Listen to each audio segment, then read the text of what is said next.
drove back off 93 from Concord, and at Gilmanton, Guilford, and I don't usually go that way. It was just really pretty. Yeah. Things are growing up. Looks like they got the big screen up, so maybe. Oh, that's what's happening. Yeah. Because it's a hybrid meeting. Right. So, oh my goodness. Do you see us on that big screen? Yeah, it's on the big screen. Hello, everybody. Oh, it's delayed. Is that behind them?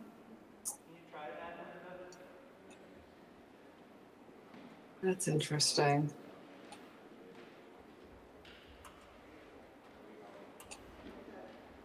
I've really appreciated the virtual because you can see the names of the people who are talking. They don't introduce themselves. All right, I'm calling the May 5th, 2021 Board of Selectmen's meeting to order. I'll read the preamble. Good evening and welcome to the May 5th, 2021 meeting of the Wolfeboro Board of Selectmen. Due to the COVID-19 coronavirus crisis and in accordance with Governor Sununu Emergency Order Number 12 pursuant to Executive Order Number 2020-04, this board is authorized to meet electronically. However, the committee has jointly decided to proceed with a hybrid meeting format allowing members of the public and the board to attend and participate in the meeting in person or virtually.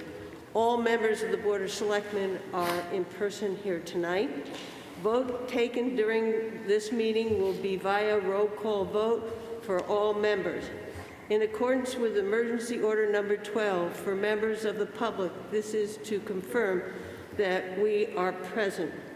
Providing public access to the meeting by telephone with additional access possibilities by video or other electronic means through GoToMeeting, all members of the public and the board have the ability to communicate contemporaneously during this meeting through GoToMeeting platform, and the public has access to contemporaneously listen and, if necessary, participate in this meeting through dialing the following phone: 1-646-749-3122, followed by the audio access code 447-550-261, or by video following the directions on the Town of Wolfeboro website posted on the home page under the virtual town meeting login information page. Providing public notice of the necessary information for accessing the meeting. We previously gave notice to the public of how to access the meeting in person or using GoToMeeting, and instructions are provided on the town website, on the Town of Wolfeboro website at wolfeboronh.us, or the virtual town meeting login information page. Providing a mechanism for the public to alert the public body during the meeting if there are problems with access. If anybody has a problem accessing the meeting via phone or computer, please immediately call 603-387-8259 or email the town manager at wolfeboronh.us. In the event that the public is unable to access the meeting, we will adjourn the meeting and have it rescheduled at that time. Right now, I'll do a roll call vote so people know who's here. I'll start over here. Brad, you want to? Yeah, Brad Harriman, I'm here. Dave Senical. Linda Murray. Luke Freudenberg. Brian Deshays here. Okay, thank you. Mr. Town Manager, do we have need for a non-public meeting? Good evening, Madam Chairman. We do under RSA 91A3, Roman numeral 2, lowercase d, consideration of sale, acquisition of property. Okay. The next item on the agenda, minutes of March 31st, 2021. These are amended minutes. Does anybody have any corrections or additions? Hearing none, can I have a motion to accept as amended? So move. Second. Okay. I'll start over here this time. Brian? Yes. Luke? Yes. Linda? Yes. Dave? Yes. Brad? Yes. All righty. The next set of minutes, April 7th, 2021. Does anybody have any corrections or additions to those minutes? Move we approve. Do I have a second? Second. April 7th. Okay. I'll start over here. Brad? Yes. Dave? Yes. Linda? Yes. Luke? Yes. Brian? Yes. All righty. The next set of minutes, April 21st, 2021. Does anybody have any corrections or changes? I do. Page 4 at the top, it says LWA, and when I see LWA, I think the Lake Winnipesaukee Association. Well, the people who are here were from the Lake Winnipesaukee Adventure, and so I'd like that changed. On page 5, second sentence from the bottom, cost to the town, and town should be crossed out in taxpayers. Let's stop passing on the cost to the taxpayers. See that I'm, here you got that? All right. Next one is on page 7. Let's see.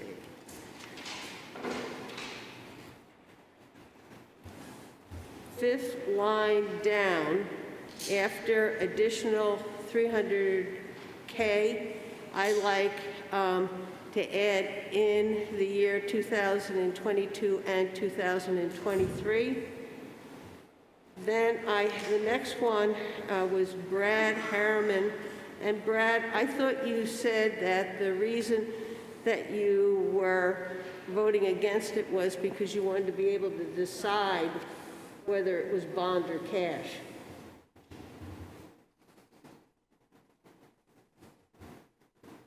Yeah, I did mention that. That's right. Yep. That should be at the end of that sentence? Yes. Okay. I'd like to add that. And then the 1, 2, 3, 4th line from the bottom, it says Chairman Murray, and I'd like it to read as follows. I think it fits in line with the other granted temporary event permits that have already been approved, which require following the COVID-19 regulations. And that's all I have. Does anybody else have any corrections or changes to those minutes? Hearing none, can I have a motion? So moved. Do I have a second? Second. Okay, so that was Luke who made it, Dave who seconded it. Brad? Yes. Dave? Yes. Linda's yes. Luke? Yes. Brian? Yes. Okay. We're going to start our public hearings. The first public hearing, and I'll read the notice. The Wolfeboro Board of Selectmen will hold a public hearing on Wednesday, May 5th, 2021 at 6:30 p.m., both in person in the Great Hall at 9 Union Street, Wolfeboro, New Hampshire, and virtually via GoToMeeting platform. And it's global.gotomeeting.com/join/447-550-261, or by phone calling 1-786-535-3211. Enter the access code 447-550-261. Enter your PIN if you have one, or press pound or hash sign for the acceptance of unanticipated funds for the amount awarded that is less than $5,000 in accordance with RSA 31:95-B, relative to a donation in the amount of $1,500 from an anonymous donor for the Wolfeboro Waters Committee to use towards the purchase of equipment needed to set up a thermocycler. And I will speak to this. This is a donation. The Wolfeboro Waters has a new device, a thermocycler, and they needed special equipment and tips for it, and somebody was willing to donate the money in order to get those tips. So at this point, I'll open the public hearing. Is there anybody in the audience who'd like to make a comment on this public hearing? Hearing none, I'll close the public hearing. Board members? Brian? It's $1,200 or $1,500? $1,200, if I said $1,200. Can I have a motion?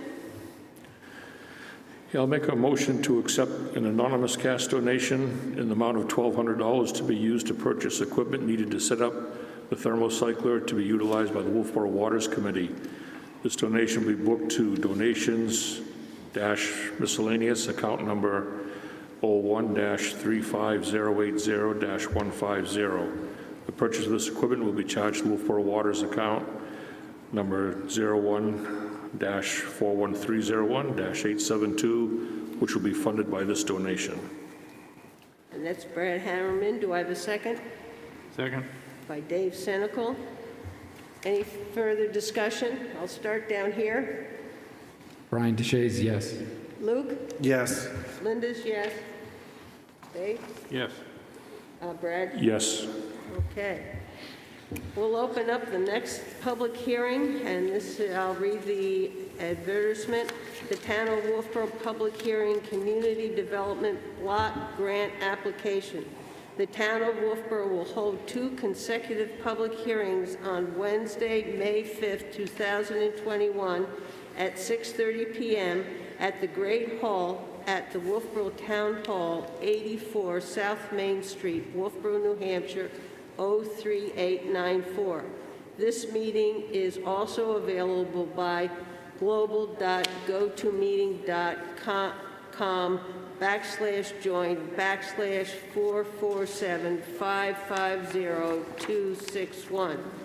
The first public hearing seeks public input on the progress of the Gala Community Center Maker Mill project, which received a $500,000 CDBG award to renovate the property at 223 Bay Street, Wolfeboro, New Hampshire.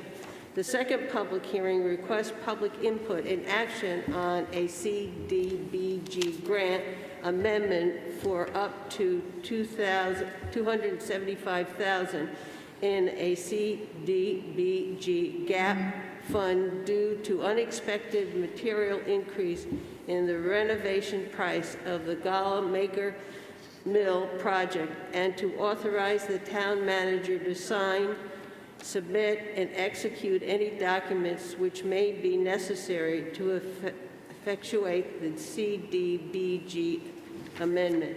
Interested persons are invited to attend and comment on these hearings. Information for review is available by contacting the town manager's office at 603-569-8161.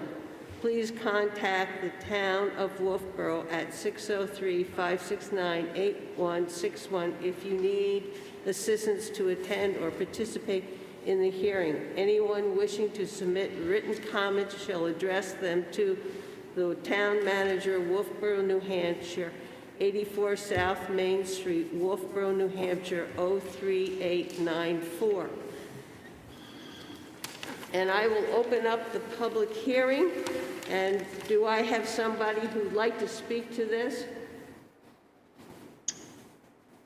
Yes, that would be me, Tracy Sekula with Lakes Region Planning Commission. Before we actually opened it up to the public hearing, I thought I'd provide a little bit of background on the project. Everybody can hear me, correct? Yep. Okay, great. So I just wanted to give you a little bit of background on where we are with Gala, the Gala project. and basically the project status, including the budget, expenditures, and time frame. And since 2017, Gala has received almost $2 million in various funding sources to assist with this purchase and renovation costs at the 23 Bay Street property. And this includes $500,000 in CDBG award, a $12,000 CDBG feasibility award, 2 Northern Border Regional Commission awards totaling $500,000, as well as a $30,000 USDA award, $56,000 in New Hampshire Charitable Foundation, and $37,500 in an L5 Capacity Building Award, as well as $275,000 in CDBG tax credits. In addition to this, there was over $225,000 in various donor contributions. Regarding the project status, since the purchase of the building, the design options have been developed, they've been selected, and the construction project has been bid out. And actually next week, a pre-construction meeting for the selected contractors will occur, and construction is going to be able to commence immediately after this. So the project award goes through December 31st of 2021. This leaves a 7-month window for construction, and it is expected that this project can be completed within that time frame as of right now. So the overall project budget is just over $2.3 million. And this has included the purchase of the building, various feasibility studies, environmental reviews, architect and engineering costs, construction documents, construction management, also construction costs and grant administration. And so far, $976,000 has been either spent or committed, with the bulk of the remaining funds, for $1.295 being for the construction and the remaining administrative costs or oversight. So at this time, I'd like to open up for public hearing comments, and then any minutes, for the minutes that are created to reflect any comments from the public. Do I have anybody in the audience who would like to make a comment on this public hearing?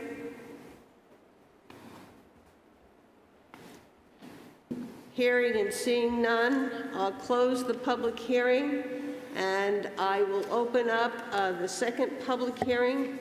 Again, do I have somebody who'd like to speak to it? That would be me again, Tracy Sekula, again, Lakes Region Planning Commission. I did notice that there was possibly an error in the document that you received. I do believe, hopefully Tavis and Josh can clarify for me, they're both there or available, that the amendment request should actually have been for $390,000. That is the gap funding. So the request should read, public hearing is an amendment for $390,000 to pursue the CDBG gap funds due to unexpected material increase in the renovation pricing of the Gala Makers Mill project, and then to authorize the town manager to sign, submit, and execute any documents that could be needed to effectuate this amendment. A little bit of background on this one is, as I identified in the first public hearing progress status, this project has received all the construction bids and selected the contractors. However, primarily due to the COVID pandemic, there were significant market fluctuations which disrupted the supply and demand chains, resulting in the project construction bid resulting in higher than anticipated costs and a need for an additional $390,000 in order to move forward with construction. In particular, the extra construction costs amount to $359,345, and there are administrative oversight costs, which amount to just over $30,000. And that LRPC's portion is $15,420, and the SSA Architects is $14,626. So the original projected construction budget was estimated around $936,000. However, during the early stages of design development, COVID hit. So the estimate for construction costs quickly increased over $1 million, and then further complications occurred due to COVID. And since April of last year, as I'm sure most of you are familiar, this construction industry has seen these heavy inflation across all materials, including metals, woods, insulation, et cetera. In addition, labor costs have also increased as companies have had to compete for small pools of qualified help and, that are willing to work. So this has resulted in the overall budget or the construction costs of just over $1.295 million. So the town and Gala are therefore formally seeking public comment on the request to apply for a gap funding CDBG award, where the New Hampshire CDFA has allotted up to $900,000 statewide for current CDBG projects that have been impacted due to these market fluctuations. So at this time, I ask the chair to open this hearing to seek comments from the public, and ask again that the minutes reflect any and all comments from the public. Okay, is there anybody in the audience or virtually who would like to provide any comments on this hearing?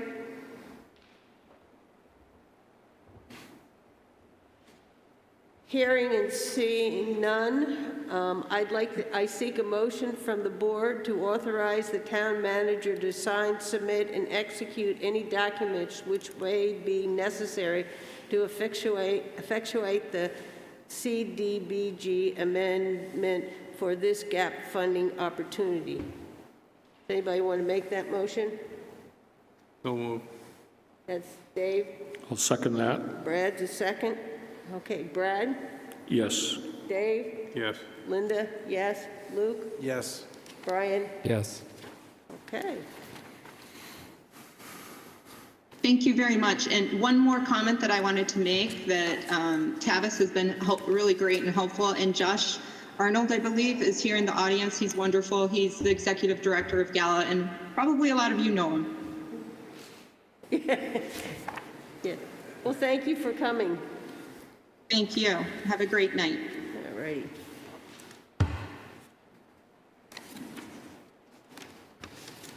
Okay, the next item on the agenda is a group of temporary event permits, but we're going to need to table a number of them.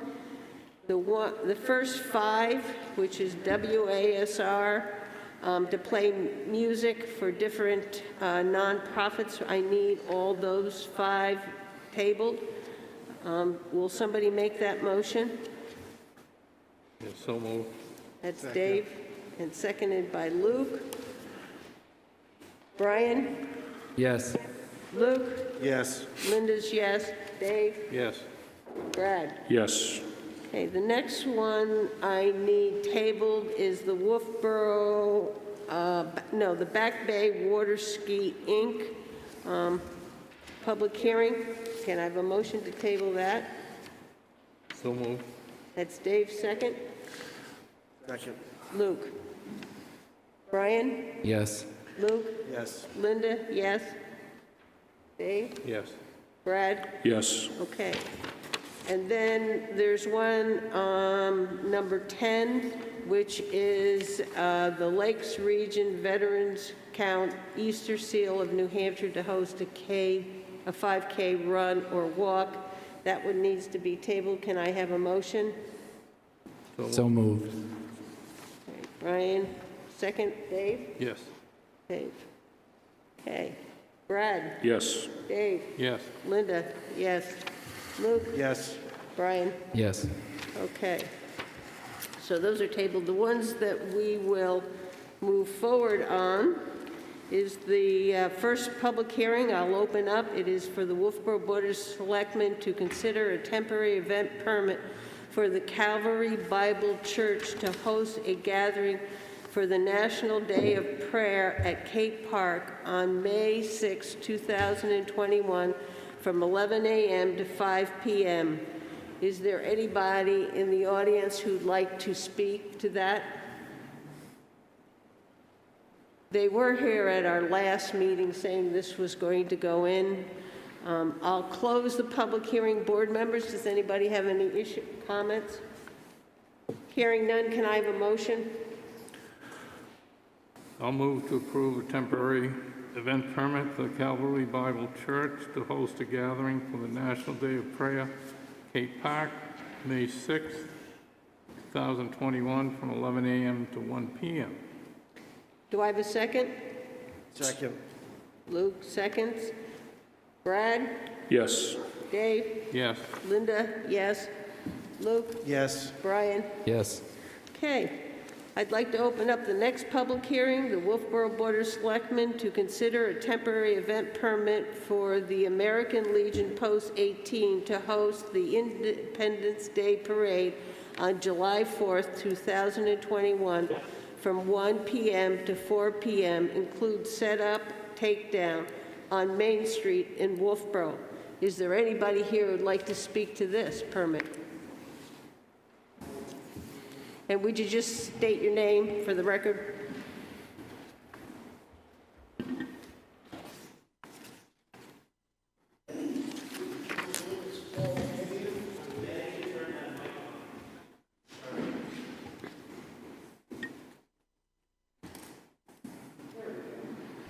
My name is Paul Vivian. I'm the adjutant for Post 18 of the American Legion. And what we are asking for tonight is a preliminary yes or no on whether to go ahead with the 4th of July parade. When we met earlier with the COVID-19 task force, we recommended that we get a preliminary approval now, and then on approximately June 18th, a final approval pending that the following conditions are met. The first condition being that the percentage of the population in New England and in New York with the first inoculation against COVID-19 be 70%. Also, that for 2 weeks prior to that, there'd be a decrease in infection rates. Third, there'd be for 2 weeks prior to the 18th, there would be a decrease in hospitalizations. And the fourth criteria would be that there'd be no rampant new variant that would be threatening public health. We believe that if you look at the current trend data that's been published on first inoculations, New Hampshire leads the nation at 61%. I did provide a copy of this for everyone to look at. In fact, New England is leading the nation in the first inoculations. The President Biden, I think it was either yesterday or today, said it was his goal to see that by the 4th of July, 70% of the American population have at least one inoculation. The reason one inoculation is so important is, according to the CDC, one inoculation has 80% efficacy against the COVID-19. We'd like to have a decision tonight, either a yay or nay to proceed, because we're running out of time.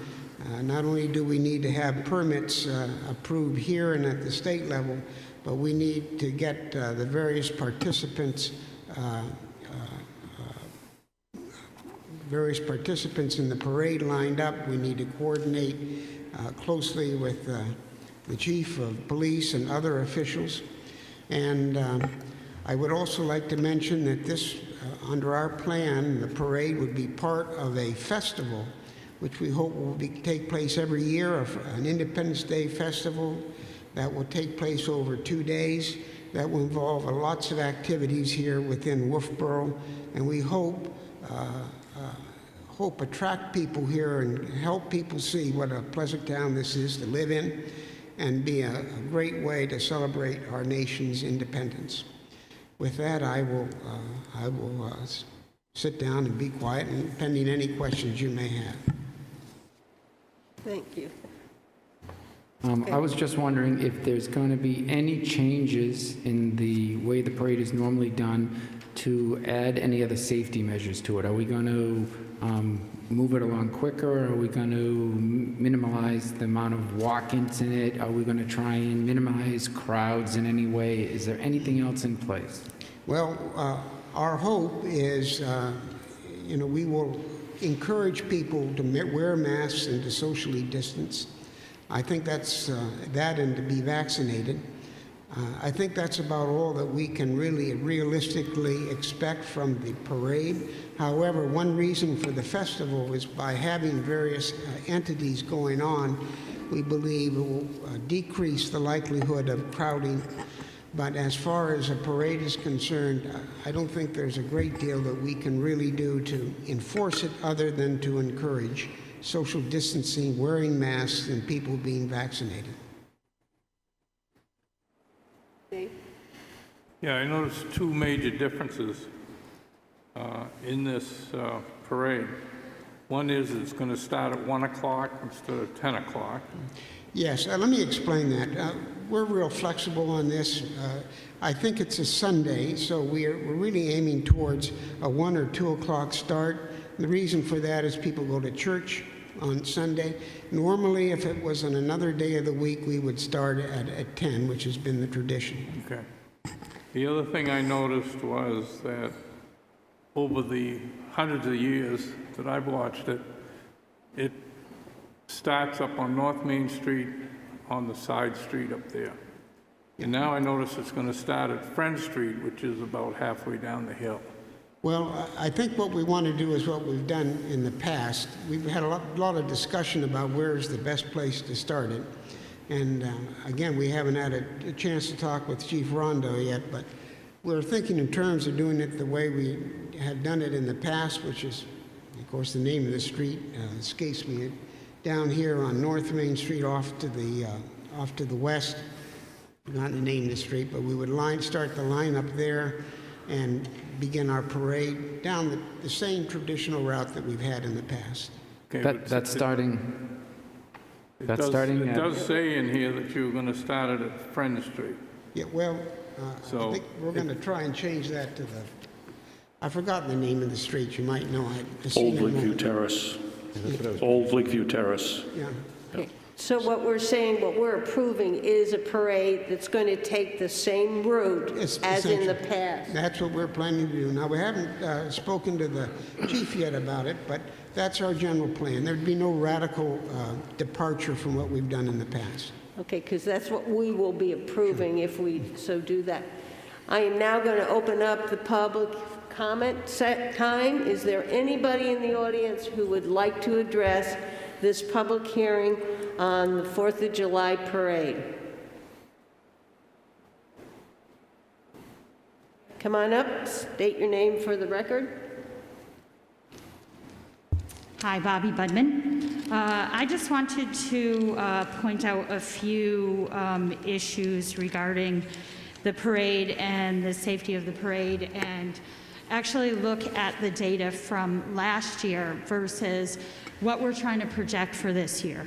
So last year, if we look at our whole state, and I'm not even talking about our town, I'm talking about our whole state last year. So we're talking about the 1.36 million people. In July, on July 1st, we had 20 cases. At that time, we didn't have anyone vaccinated. We also were at the beginning of our surge. July 6th, we had 19 cases in the whole state.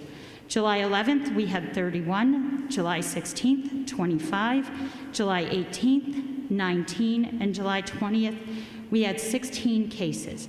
That's in the whole state. At that same time of all those cases in the whole state, we had our hospitalization averaged a daily caseload of 4 hospitalizations in our whole state of New Hampshire. So now we're not just talking about our county, but let's talk about our county. And let's talk about, we have 47,000 people in our county. Right now, we have 16,000 people of those 47 fully vaccinated. Along with that, we have to talk about the antibodies of all of the people who have actually had COVID, because those people are holding their antibodies at a 95% rate, which is very similar to what our vaccination rates are at this time. We're looking at 13% of our population is the age where they cannot get vaccinated right now. Only 13%, and that 13% is actually in our schools. And I substitute in our schools. And those children are on top of each other every day. Yes, they're wearing masks, and yes, they're great, but their teachers are now vaccinated at over a 75% rate. So we're talking about a state that last year, our numbers, 4 hospitalizations through the whole month of July, we averaged. And so when we go forward making our decision to have this parade, we have to look at what we had last year and say, well, now we're already for one shot at 60% in our state vaccinated. So I just want to, for the board to consider that. Of the 0 to 19 age group last year and through the years since COVID began, we've had 0 deaths. So when we're talking about the safety, we have to look at the reality that it is actually very safe for us to hold this parade. Thank you. Thank you. Is there anybody else who would like to speak to this temporary event permit? I will read an email that we received from Beth.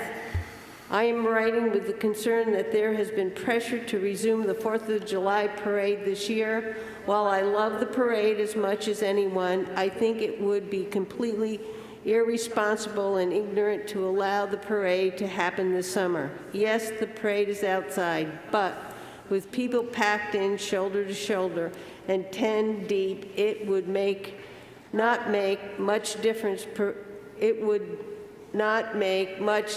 preventing the virus spread. Right now, more contagious and dangerous variants are in the circulation. Why would we give them the opportunity to spread further? Not to mention that there will be a huge influx of vacationers and tourists from all over the country who will inadvertently be carrying more cases of COVID to the area. There's also an argument some are making that they're scared and stay home, but that is ignorant. So many of us work downtown and with the public, even if they stay home on the 4th, the potential virus spread from the parade could continue in the days and weeks after the 4th, and we do not have the choice to avoid that. All parade goers' irresponsibility would be impacting the whole community at large for a long time after the parade. Please, please do the sensible and responsible thing and postpone our parade just one more year to keep our community safer. I know people are tired of the pandemic. I am too. But the truth is, we're still in the thick of it. Things will be better next summer.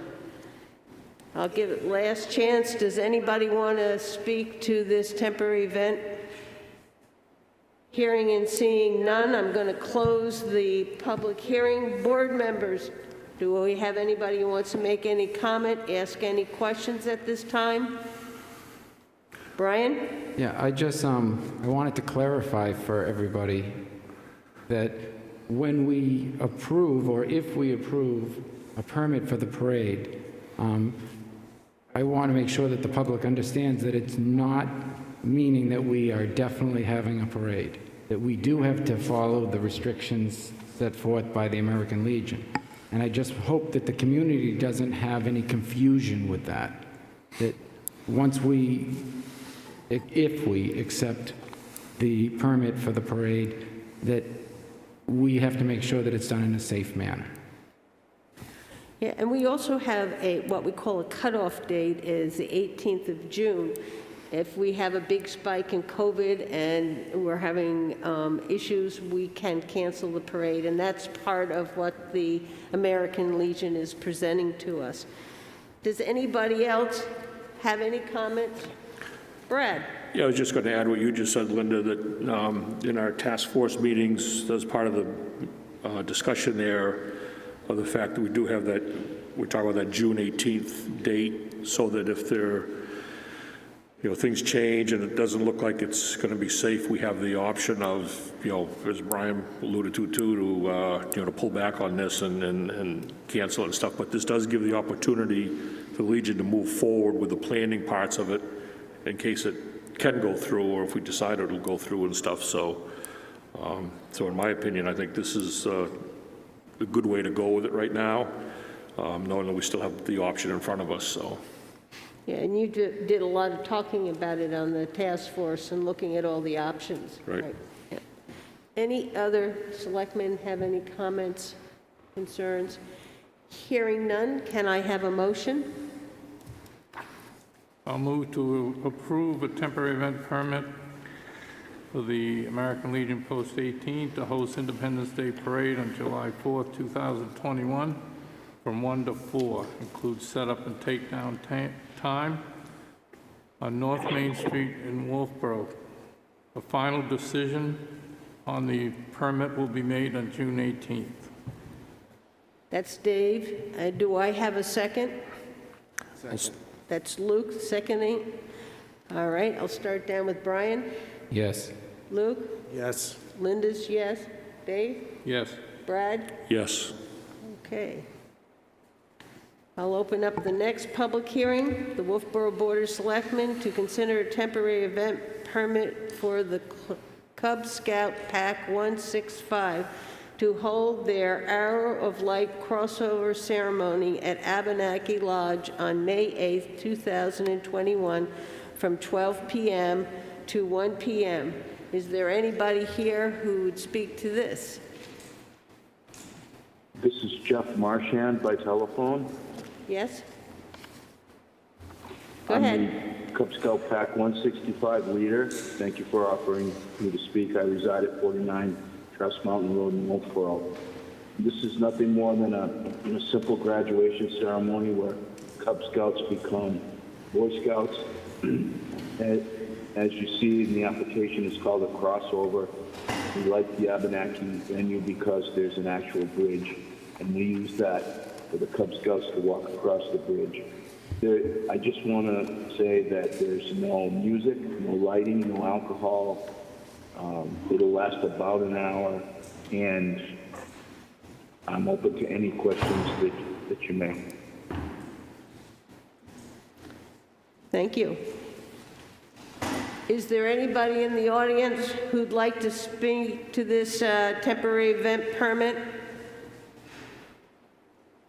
Seeing and hearing none, I'll close the public hearing. Board members? Anybody have any comments? Okay, can somebody give me a motion?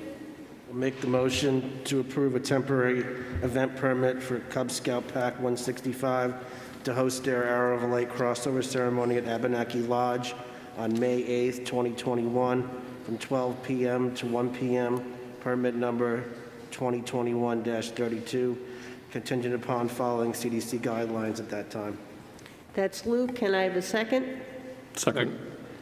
Second will be Brad. I'll start with Brad. Yes. Dave? Yes. Linda's yes. Luke? Yes. Brian? Yes. All righty. I'll open up the next public hearing. The Wolfeboro Board of Selectmen to amend a temporary event permit granted at the March 3rd, 2021 Board of Selectmen's meeting as follows. The Wolfeboro Board of Selectmen to consider a temporary event permit for the Wolfeboro Area Chamber of Commerce to host a community-wide open house with registered businesses, clubs, and organizations on May 22nd, 2021 from 9 a.m. to 5 p.m. Is there anybody who'd like to speak to this? I think it said May 15th. Did Yes, Madam Chairman, Mary DeVries. Mary? So I, unfortunately and regretfully, back in March when we submitted the temporary event permit to you, entered the incorrect date of the event on that application. And we do have it scheduled to be held on, with your approval, on May 15th. When we submitted the original application for the permit, we did send in also the insurance certificate, and that does have the date. It did then, and it does have the correct date of May 15th. And my apologies for this inconvenience, and appreciate the town staff's extra time on this. I'm so sorry. No problem, Mary. So what we're amending is the date on the Chamber's community-wide open house from May 22nd to May 15th. Is there anybody in the audience who'd like to speak to this amendment? Hearing none, I'm going to close the public hearing. Board members, any questions or concerns? Hearing none, can I have a motion? Make the motion to approve the amendment of permit number 2021-21A to approve a temporary event permit for the Wolfeboro Chamber of Commerce to host a community-wide open house with registered business, clubs, and organizations on May 15, 2021 from 9 a.m. to 5 p.m. Permit number 2021-21A. That's Luke making the motion. Do I have a second? Second. Dave Senecal seconded. Brian? Yes. Luke? Yes. Linda? Yes. Dave? Yes. And Brad? Yes. Okay, you have your permit with a change of date. Thank you very much. You're welcome, Mary. Next item on the agenda is public input, limited to 3 minutes per person, not to exceed 15 minutes in total. Is there anybody who would like to give us public input at this time? Okay. Seeing none, we'll move on. The next item is the bulk vote. The weekly manifest, April 23rd is $296,784.68. The April 30th one is $70,649.07. We have a notice of intent to cut wood and timber that's on Pleasant Valley Road. We have property tax credit exemptions. Does anybody have any item that they'd like to remove from the bulk vote? Seeing none, can I have a motion? Make a motion to approve the bulk vote, items A through C. Okay, that's Brad. Do I have a second? Second. Is Dave Senecal? Brad? Yes. Dave? Yes. Linda's yes. Luke? Yes. Brian? Yes.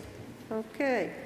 Next item on the agenda is committee appointments. These are to the EDC. The first one is Lucy Van Cleve for an alternate member, term expires March 2024, and Jeremy Robart, member, term expires March 2024. Is anybody in the audience who'd like to step up and tell us about themselves? Nope. Board members, can I have a motion? I can make the motion to appoint Lucy Van Cleve as an alternate member of the EDC for term to expire 2024. Do I have a second? Second that. That's Luke made the motion, Brad seconded it. Brian? Yes. Luke? Yes. Linda? Yes. Dave? Yes. Brad? Yes. Okay, can I have a motion for Jeremy? I'll make a motion to appoint Jeremy Roberge as a member of the EDC for a term to expire in 2024. That's Brad. Do I have a second? Second. That's Dave. Brian? Yes. Luke? Yes. Linda, yes. Yes. Dave, yes. Yes. Brad, yes. Okay. Okay. The next item on the agenda is a proclamation of Eagle Scouts. And I'll start off with you, John.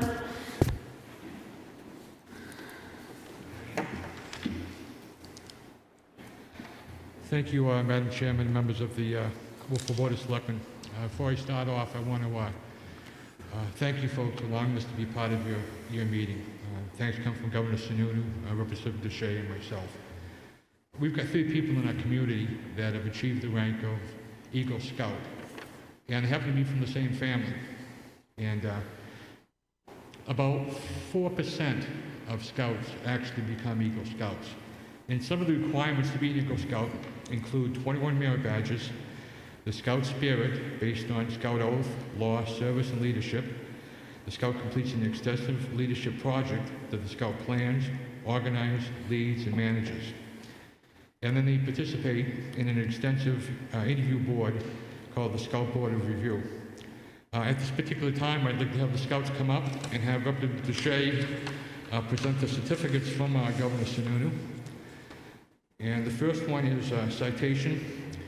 Be it hereby known that I, Christopher T. Sununu, Governor of the State of New Hampshire, joined with my fellow citizens in congratulating Joshua Bruce Finneran, Troop 165, in attaining the rank of Eagle Scout.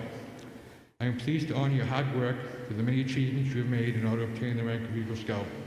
The core values that one learns throughout their time in Boy Scouts will stick with you for the rest of your life. Your commitment to service, willingness to learn, and the capacity to be a positive influence in your community is inspiring, and I know you will continue to impact our great state in a positive way. On behalf of the citizens of the state of New Hampshire, I commend you for your hard work and applaud you for your commitment to service and principles and values of the Boy Scouts of America. Signed, Christopher T. Sununu, Governor of the State of New Hampshire, April 30th, 2021.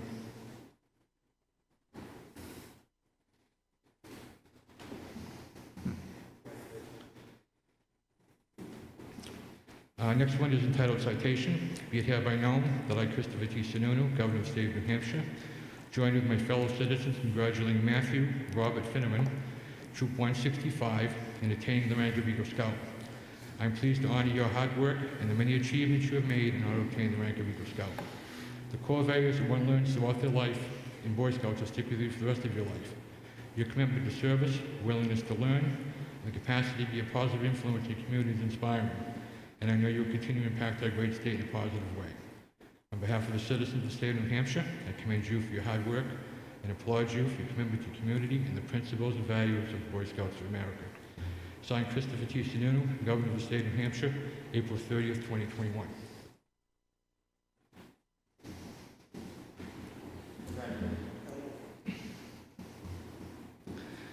Next one is titled Citation. Be it hereby known that I, Christopher T. Sununu, Governor of the State of New Hampshire, joined with my fellow citizens in congratulating Nicholas John Finneran, Troop 165, in attaining the rank of Eagle Scout. I am pleased to honor your hard work and the many achievements you have made in order to obtain the rank of Eagle Scout. The core values that one learns throughout life and the time of Boy Scouts will stick with you for the rest of your life. Your commitment to service, willingness to learn, and the capacity to be a positive influence in the community is inspiring, and I know you will continue to impact our great state in a positive way. On behalf of the citizens of the state of New Hampshire, I commend you for your hard work and applaud you for your commitment to the community and the principles and values of the Boy Scouts of America. Signed, Christopher T. Sununu, Governor, State of New Hampshire, April 30th, 2021.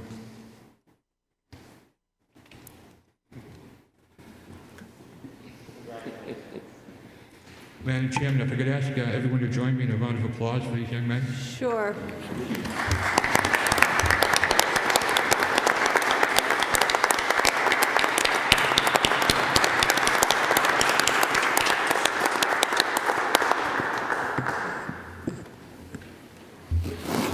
You can stay up there, boys. We're not done yet.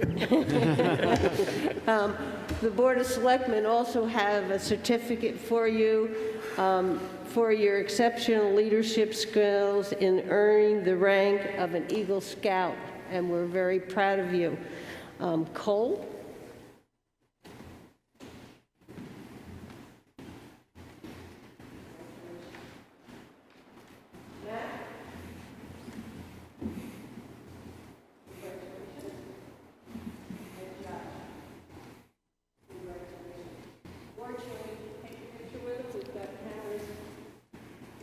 Certainly.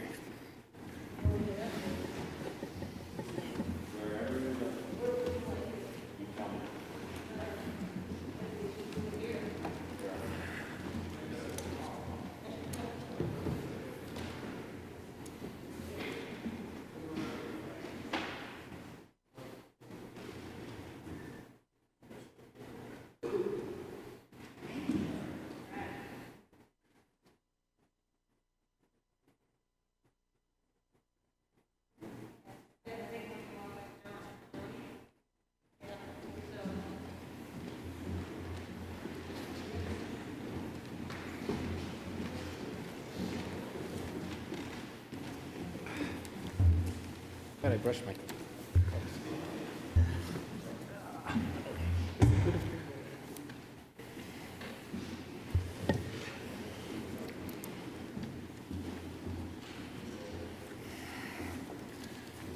pardon me, I'd just like to thank everyone for taking the time tonight. Thank you. Thank you. All right. Next item on the agenda is a commercial vehicle landing permit, Mount Washington. Do I have anybody here to speak to this? The captain came in last meeting, and they're hoping to get the Mount Washington coming into town. They need to wait, I think the governor still needed to make some changes. And at that time, when they know they can come in, we will get a schedule. They were hoping that they could keep the schedule that they had 2 years ago. So, board members. Would you like a motion? I would. Contingent, okay. I'll make a motion to grant a commercial vessel landing permit to the MS Mount Washington for the 2021 season, contingent upon following the governor's guidelines and getting a schedule to us. Second. Sound all right? Yep, sounds good. Second? Brad made the motion, Dave seconded. Any further discussion by board members? I'll start with you, Brad. Yes. Dave? Yes. Linda, yes. Lou? Yes. Brian? Yes. Okay. The next item on the agenda is an appointment by Abigail Larkin, permission to use beaches for swim lesson. Abigail, I think you're on... I'm on the Zoom thing. I don't know how to, oh, my camera's on. Hi, I'd first like to thank you for letting me speak. So for this summer, I'm requesting permission to use Cary and Albee Beach to teach, I think, a total of 6 private lessons. The groups of kids are between ages 3 and 12, and they're in the afternoon. I know when I submitted the written document, it said between 8 and 2. I believe the times, tentatively approved, the parents would like to do lessons in the afternoon. I believe, and following COVID guidelines. So I'm fully vaccinated, and we will be requesting, or I will be requesting, that the parents wear their mask while we're on the beach and we follow the CDC guidelines. Yeah, thank you. Okay, board members, I'll give you a little background. We've had other people request to use the town beaches. We came up with a independent recreational provider application in which they go through Park and Rec. It requires insurance and an application, and that would enable the town to have yoga on paddle boards, and we don't have to produce the paddle boards or the instructor. The town takes 20% of the registrations, and the provider gets the rest. We've had a couple groups do that, and I think Christine Collins, are you on? Do you want to add anything to this? Oh, hold on. Yeah, just like Linda said, most of my experience with people who want to operate a business through Parks and Recreation, we form a partnership. We've done it with karate, paddleboard, like Linda stated. We've done paint nights and things like that. So it's someone who provides services, and we collaborate with them. So we manage the registration, cancellation, and all that. I actually was not approached by Abby through the recreation, but I think she went through the town. So this is why we're here today. Thank you. You're welcome. And I guess my concern is if you open up the use of the beach to one business, we open ourselves up to having to do it for many businesses, and that's why we came up with this application to have it go through Park and Rec and still be part of our program. We do give swimming lessons at Brewster Beach. And Abigail, am I correct? I couldn't quite hear you. That you're just asking for Cary Beach? Yeah, so it really would be just Cary Beach, and it's about 6 individuals. I am teaching to other families at their personal, like at home, but there's a couple families that their personal schedules do not fit in with the town lessons, which is why it's in the afternoon, and I don't want to take away from the town lessons, so the flexibility to have it in the afternoon would be why, and just at Cary Beach. So I don't know where, one of the things with our application, we require an insurance policy to protect the town. So I'm going to see, does anybody else have any comments? Brian? Yeah, I was just wondering, Christine, is there any way this could be expedited to help her out through Parks and Rec? Well, we are currently offering lessons, and I am employing lifeguards, so we do offer afternoon lessons as well. So I just don't know, I mean, possibly, but we're already offering lessons, so it does seem like we could be competing. And I am employing lifeguards, so if there is a need for outside lessons, we could always add some. All right, so you do have outside, you do have afternoon lessons available? I do. So we have some, they start at 9 o'clock, and the last lesson ends at 1:30. Okay. Any other board members have any questions regarding this?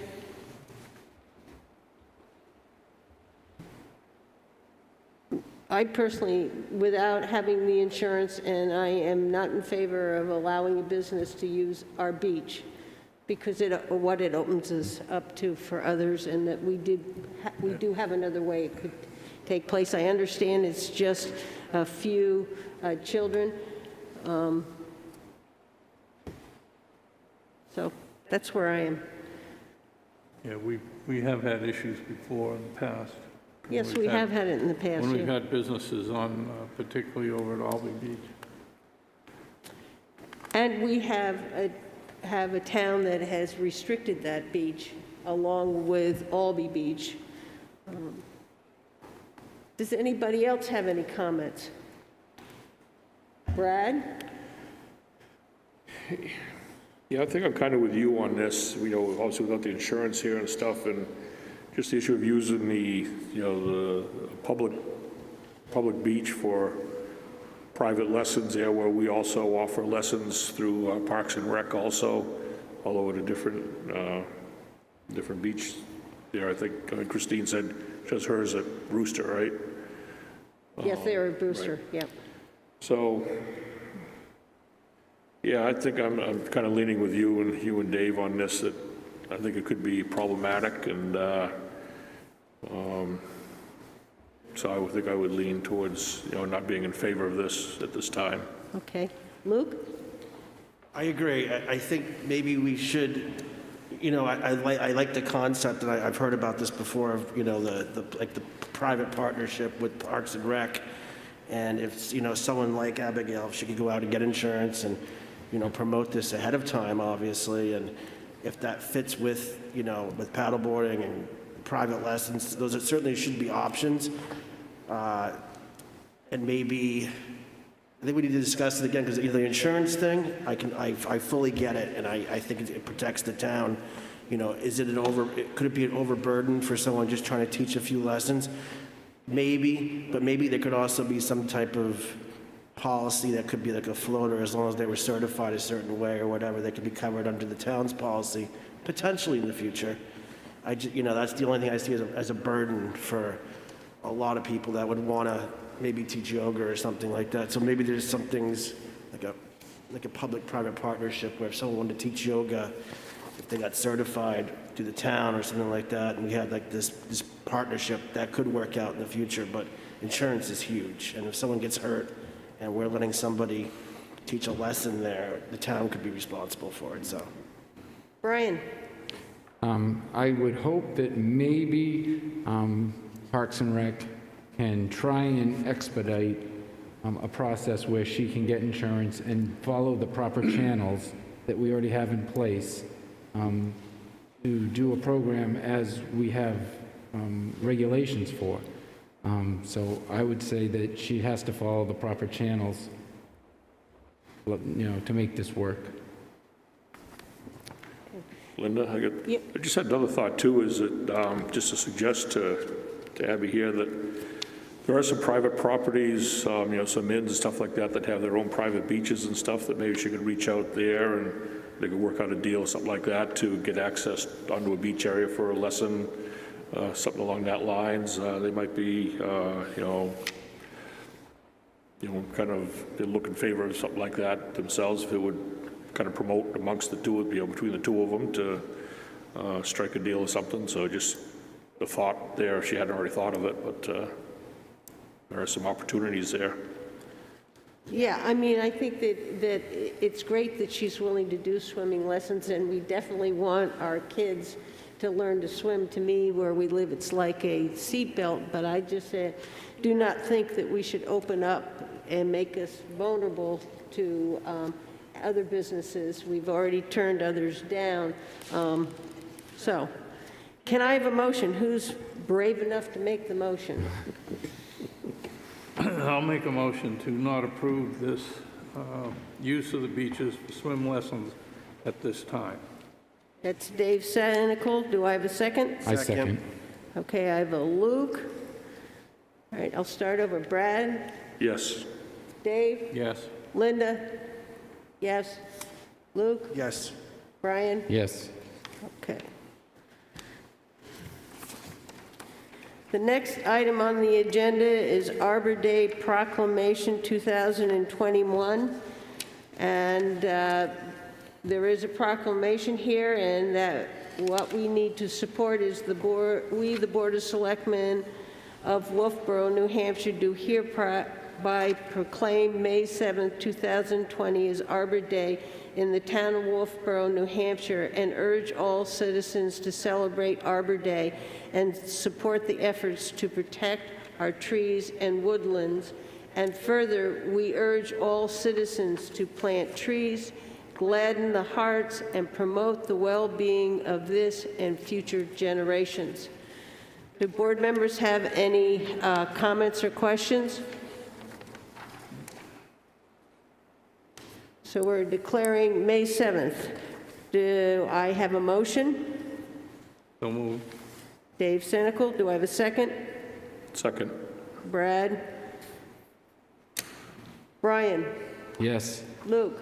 Yes. Linda's yes. Dave? Yes. Brad? Yes. Okay.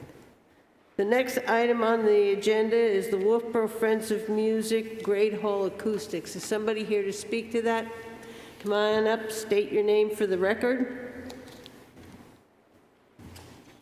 Linda, Selectmen, I'm Carl Crosley, the current president of the Wolfeboro Friends of Music. Friends of Music simply request permission to hire a consultant to review the acoustic characteristics of the Great Hall and make recommendations for the purpose of making the Great Hall usable for musical presentations. Wolfeboro Friends of Music currently holds concerts in Anderson Hall of Brewster Academy and in the sanctuary of the First Congregational Church in parts of the months of September through June. While the former, while designated as a performance venue, has limited availability for part of the school year, specifically January and February right now, but has changed. And the latter has some limitations to seating capacity and availability. Kingswood Arts Center has been used in the past, but has no real availability for most of the school year, and then only with a few months notification. Not very good. We generally sign our performance contracts 1 year before performance date and 6 months or more before our season begins. Wolfeboro Friends of Music seeks a readily available music, acoustically appropriate venue with the capacity of the Great Hall, 200 plus persons. We've always had liability insurance as required by the use of its two current venues. Several members of the board of Wolfeboro Friends of Music have held crowd management training certificates from the Fire Marshal Support Services. It's the intention of the Wolfeboro Friends of Music has been presented already to the Friends of Wolfeboro Town Hall and although concerns were raised theoretically about appearance consequences, no categorical objections were raised as communicated to us by Joyce Davis. The Friends of Music will present to the Selectmen any proposal before proceeding with obtaining funding. We're exquisitely aware of the architectural, structural, multi-use, and appearance considerations and would account for any and all of those in our presentation to the Selectmen. A specific proposal, of course, will be made to the Selectmen. If it's accepted, it is the intention of the Wolfeboro Friends of Music to fully fund the project with grants and other fund sources. In exchange for the renovation, at present, the Wolfeboro Friends of Music only asks that the town give without charge to Friends of Music use of the building for the several concerts for a period of not less than 30 years. That would mean if we spend somewhere between $30,000 or $200,000, depending on what kind of project, we would be asked to be forgiven about $15,000 or $20,000 over 30 years in current rental stuff. The Wolfeboro current concert admission is by purchase ticket or complimentary ticket given for a set of number of seasons. Larger donors, sponsors, advertisers. Concerts are usually on Saturday evening with winter concerts on Sunday afternoon. Currently, refreshments are given to our audience without charge during intermission. So we're simply asking to allow us to have a consultant come in here and present some ideas.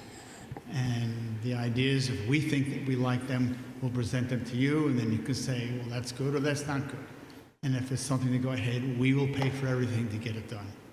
I think that's very generous to be willing to do that study. We did have a acoustic study, and that we should get you that. I had that study, and that study presented a cost of looked like $20,000 and $30,000 for speaking improvement to cut down the echo in the room. Yep. It does not address musical performances. Okay. And we would contract with a national company like Wenger Corporation, who we've used in the past for other stuff. And if there's a fee in the consultation, we'll pay that fee without any cost. Does anybody on the board have any comments or questions? Somebody want to make a motion to approve them moving forward? I'll make that motion to have the Friends of Music, for Friends of Music, move forward with a consultant to review the acoustic characteristics of the Wolfeboro Town Hall's Great Hall. Do I have a second? Second. And that's Brian. And Brad made the motion. Okay, Brad? Yes. Dave? Yes. Linda? Yes. Luke? Yes. Brian? Yes. Thank you very much. Thank you. Thank you, and we will proceed. It'll be some time, because it's going to be a multi-year project, I'm afraid, if we get something going. Okay, thank you. The next item on the agenda is the Wolfeboro Bay Back Bay Watershed Management Plan, and okay. My name is Kathy Barnard. I'm a member of the Wolfeboro Waters Committee. In February, Pat Tarpey and I came to present to the Board of Selectmen the results of the Winter Harbor Management Plan. During that meeting, we explained that the next step was to start working on a Wolfeboro Bay Watershed Management Plan, which would include all of Wolfeboro Bay and Back Bay. So here tonight, we're here to explain the process, and that will be, we'll hear from Pat Tarpey.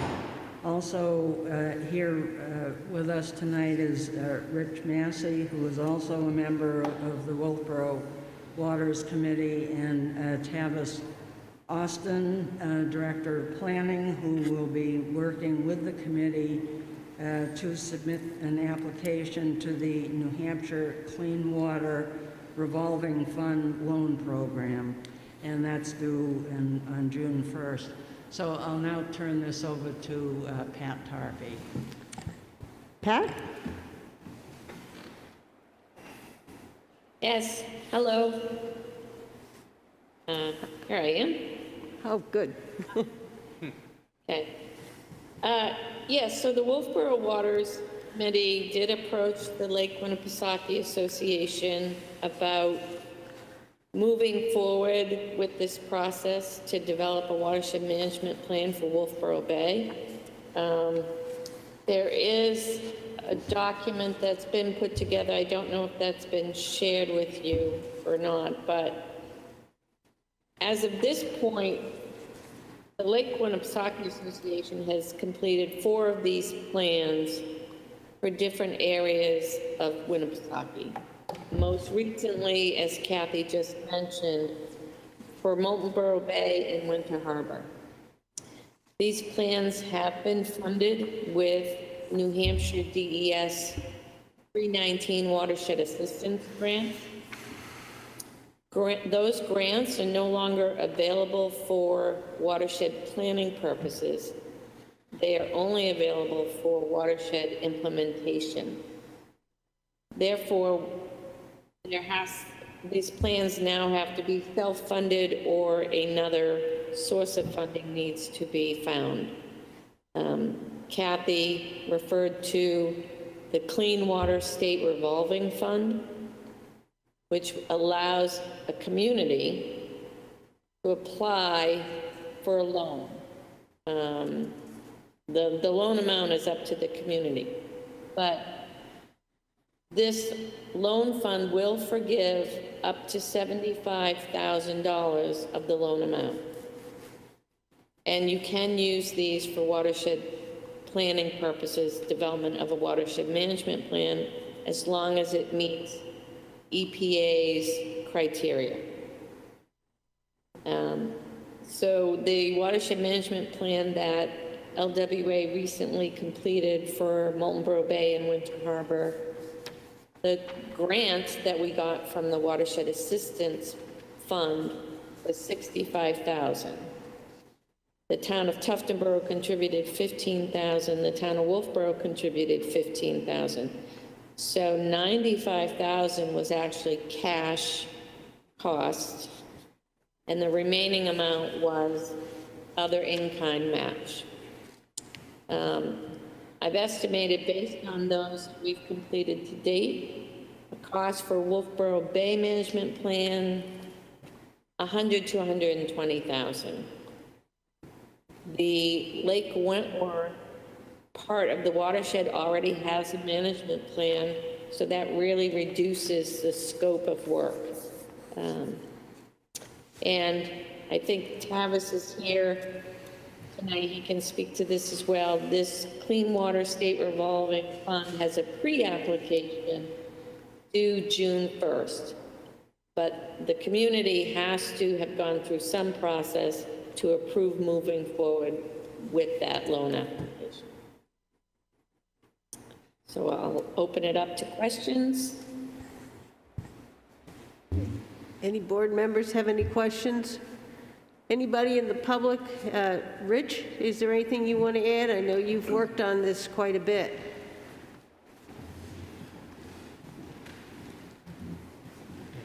I don't think there's a lot I can add to what Pat and Kathy have already said.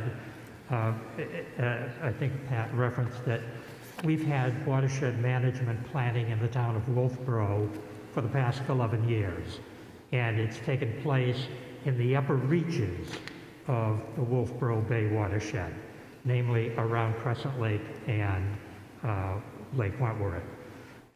That funding has produced a significant amount of work around the lakes to mitigate stormwater. Probably the most obvious product of that effort has been the work at Mass Landing. Mass Landing was done under the auspices of one of the phases of the Wentworth Watershed Management Plan. So that's the kind of work that we anticipate. This first phase is sort of a snapshot of the health of the watershed, an attempt to identify where things stand right now. And as Pat mentioned, unfortunately, it is not eligible any longer for Section 319 funds under the Clean Water Act.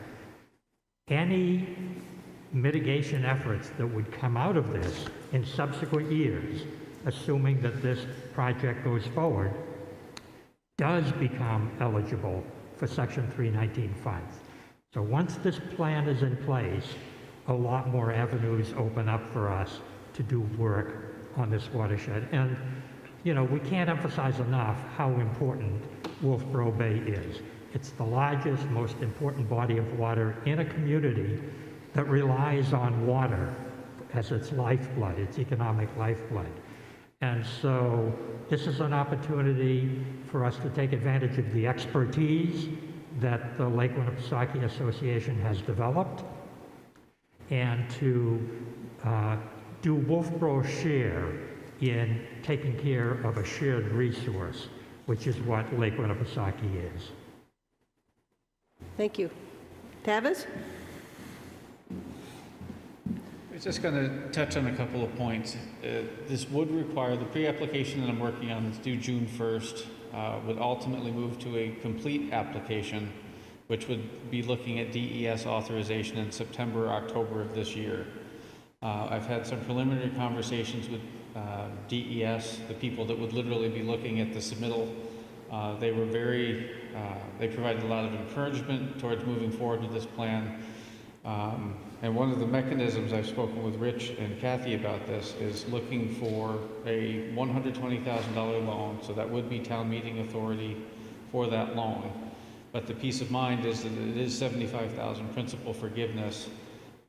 So literally the town would just be looking at the delta between 75 and the actual cost. You know, Pat has put out there that she estimates $120,000.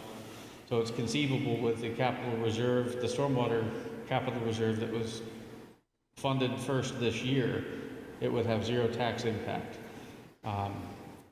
Whether that's the decision that was made through the budget committee going into 22 or not, that's another question mark. But then, as Rich mentioned, having this plan in place allows the town to then go after the 319 implementation funds, which could be in the neighborhood of 150 to 200,000 per project per year. Now, there's a lot of competition for these, but as we already have X number of plans in place, this would then be the remainder of the full house. So this actually is a very wise investment, in my opinion. So, thank you. Absolutely. Board members, does anybody have any comments, concerns? I believe Pat said we need to make a motion to apply for the Clean Water Grant. Is that the name of it? Clean Water Grant? Clean Water State Revolving Fund. There we go. That's what we're going to vote in.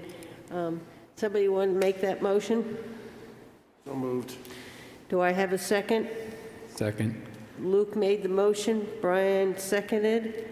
Brian? Yes. Luke? Yes. Linda's yes. Dave? Yes.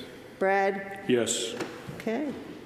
Madam Chairman, I just wanted to add that I had a very nice conversation with Kathy Barnard and Rich Massey on this.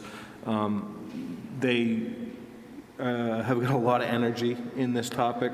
It was a great conversation. And just to button it up, this is exactly why we established that non-capital reserve fund going forward, so that when these projects do come forward, we don't know what that money is going to cost the town, but we've got some seed money to at least get started and move forward with these types of projects as we can. So it seems like this is coming together very well, and I'd like to thank Rich and Kathy for all the work they've done on this. It's been extremely helpful. Thank you. Next item on the agenda is the proposed increase to the building permit fees, and I don't know who wants to start this off. So we came in front of you at the last meeting with a proposal to look at an increase in our building fees. The whole premise of this conversation is to, one, start looking at what the building fee schedule is at this time, look at where we should be going with it in the future, what that covers, and to work on an avenue so that we can take some of the burden off the taxpayer and put it onto the users who are coming in for these permits, and to try and make the department more efficient as we begin to move forward. I have received some correspondence from a couple select board members. I did forward that to Tavis and Steve. They have that information which you had forwarded me. With that said, I'll hand it off to Steve, and then we can go from there. Thank you. Steve? Good evening, Madam Chairman, members of the board. Thank you for having me back tonight. I would like to start with a reply to the chairman's email. I would like to remove the first two documents that I sent to you last meeting right off the table. Those were numbers that I put together prior to having accurate numbers from the finance and from Tavis, my department head. I would like to move forward and talk more about the last spreadsheet that I just had Jim, the town manager, send you a couple days ago. I believe it was late, possibly, to get into the packet, but I believe it was emailed to each one of you, and I have a copy if anybody needs that. But this is the document that I would really like to move forward to. This is true numbers from the town finance director and from Tavis regarding where my department is.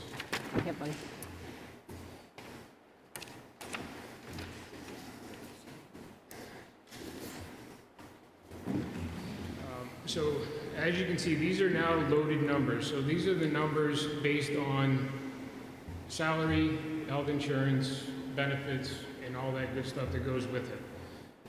So if you can see in the first column under 2020 budget, the town planner is $22,000, a little over. That's 20% of his loaded value. And that 20% is what we believe the town planner spends reviewing applications when they come into the department. The codes associate, that's basically the secretary in the building department. She is in there at 60%. That's her, again, reviewing, documenting, recording, talking to applicants when they come in to make sure that the applications are complete before they make it to my desk. Building inspector, that's myself. My number is in there at 80%. That is an estimated time based on split between building official and code enforcement with zoning problems amongst the town. We feel that 80% is a fair number to go with right now. The code's budget, that is the 2020 budget. I'm not going off the 21, I'm going off the 20 because they're numbers that have already been done and numbers that are in place. If I take the loaded value out of that budget, I end up with $7,028. That is everything removed. That is equipment, car, and whatnot. And again, that is at an 80% value, knowing that some of that budget is used for code enforcement. So with all of that said, the total budget number ends up at $177,373.40. Skip over to the last column, the fees collected in 2020. That was $104,281. I'm still short to fund my department on the loaded value. So I am asking the board tonight under RSA to move the fees more appropriate to allow the building department to be funded, the building inspection department to be funded by the permittees and not the taxpayers of Wolfeboro. With that said, last couple weeks ago I came in and I asked for a jump of 46%. You can see in the last column, it's highlighted in blue, $151,844.10. That's what I would have brought in 2020 based on the permits that we pulled at a 46% increase. Short of where I need to be to break even at the 177. To break even, you'll notice the last column in red, that's a number at 75%.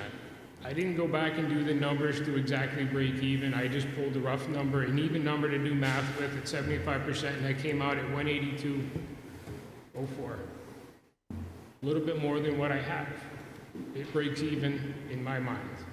But that's what I'm trying to do here with raising the permits. I'm not trying to fund my department anymore than to break even and take the burden off the taxpayers. So that's what I'm presenting to you tonight. So if you can forego everything that I gave to you 2 weeks ago and go with this last spreadsheet, I believe I can answer your questions. Board members, do I have anybody who'd like to ask Steve a question? Yeah, I do. Okay, Dave? When do you anticipate these new prices going into effect?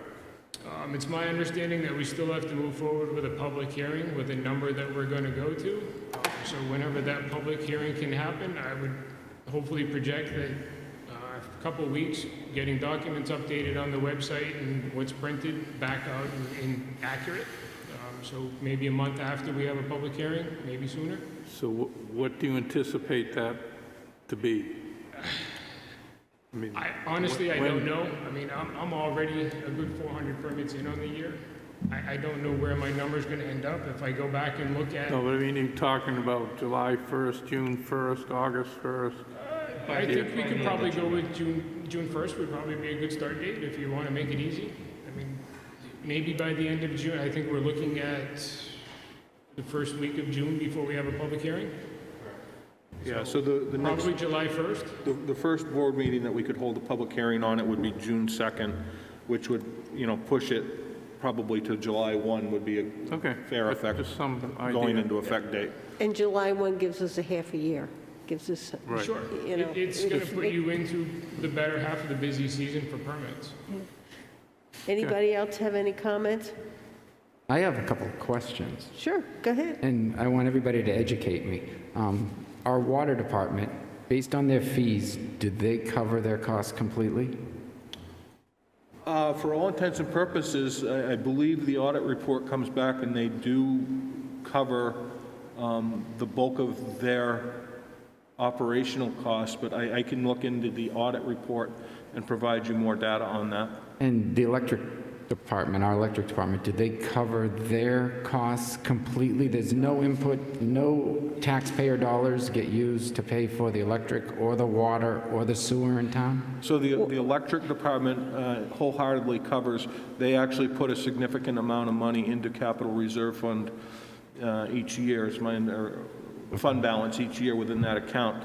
The sewer fund is a little bit different. We have very high rates with the sewer, and the sewer department, all capital projects are paid for by the taxpayer.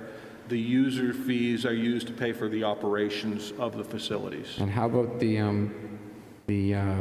road crews, the public works department, streets, roads, plowing, all that? That's all on the general fund on the taxpayer.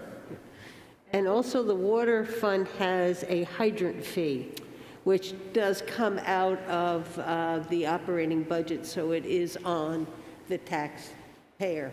But other than that, is calculated into their revenue, and with that in, they break even. They even have some money surplus that they use for capital projects, but I don't want to say that we... Yeah, it's about $150,000 each year that Mr. Ford puts toward 3 capital projects usually. Yeah, they'll do a bunch of Meters cash. and a couple other things. Yeah.